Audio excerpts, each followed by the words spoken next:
بسم اللہ الرحمن الرحیم۔ شروع اللہ کے نام کے ساتھ جو بڑا مہربان نہایت رحم کرنے والا ہے۔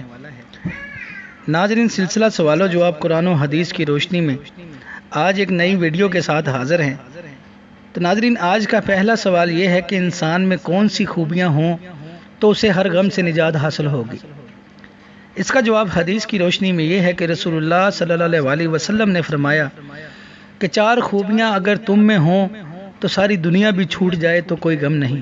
نمبر 1، امانت کی حفاظت۔ نمبر 2، بات میں سچائی۔ نمبر 3، اخلاق کی عمدگی۔ نمبر 4، کھانے میں پاکیزگی۔ سلسلہ صحیح حدیث نمبر 733۔ ناظرین، سوال نمبر 2 یہ ہے کہ بیمار پرسی کی کیا فضیلت ہے؟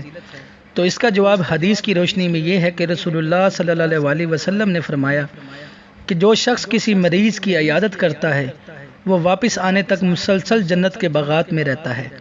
صحیح مسلم حدیث نمبر 2568۔ ناظرین، سوال نمبر 3 یہ ہے کہ نفع اور نقصان کا اختیار کس کے ہاتھ میں ہے؟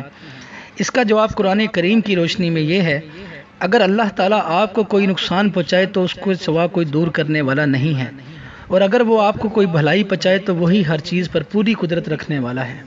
سورہ الانعام آیت نمبر 17۔ سوال نمبر 4 یہ ہے کہ خاوند کی ناشکری کرنے کی کیا سزا ہے؟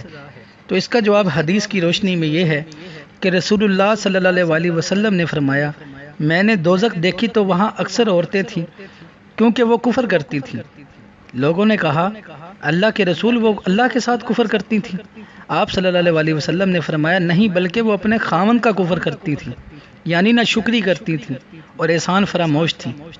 وہ یوں کہ اگر تو ساری عمر عورت سے اچھا سلوک کرے، پھر وہ معمولی ناگوار بات تجھ میں دیکھے تو کہنے لگتی ہے، مجھے تجھ میں سے آرام نہیں ملا، مجھے تجھ سے کوئی بھلائی نہیں ملی۔ صحیح بخاری حدیث نمبر 29۔ ناظرین، سوال نمبر 5 یہ ہے کہ بہترین بیوی کون ہوتی ہے؟